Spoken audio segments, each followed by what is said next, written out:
one thing that we also know about basketball is a game of matchups.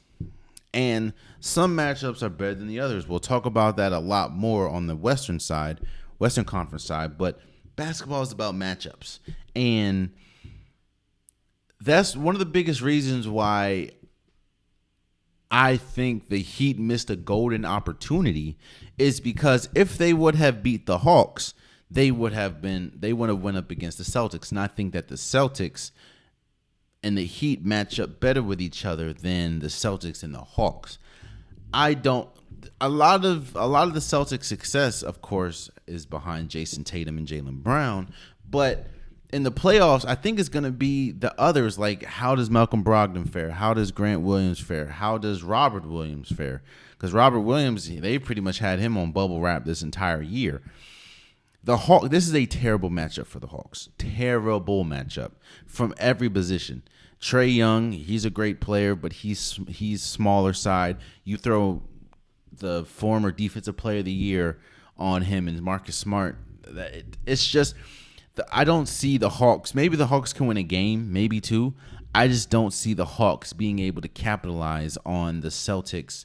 Because with the Celtics, so the weakness for the Celtics is they are the definition of live by the three, die by the three.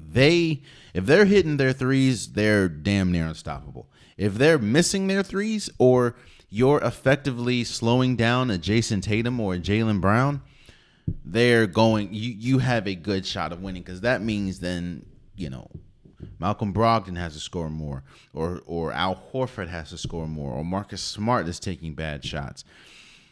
This team, the Boston Celtics has rode the Jason Tatum and Jaylen Brown wave this entire year, which, don't get me wrong, they have been, I think, the highest scoring duo in the league. So it makes sense.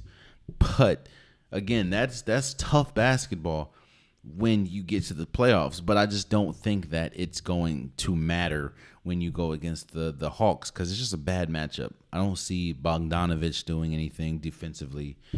John Collins, this series kind of neutralizes him because it takes him away from the paint. I have the Celtics winning in 5 or 6.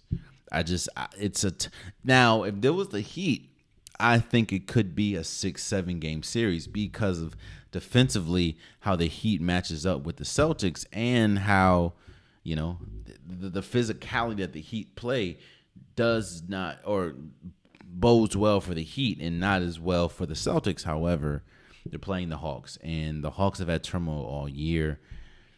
And the Hawks doesn't have anyone that can slow down Jason Tatum or Jaylen Brown, in that matter. So I have the Celtics in maybe 5 or 6. Oh, man, you stayed to the end of the video. I appreciate you. If you like what you saw, be sure to hit that subscribe button so you'll never miss any content from your boy.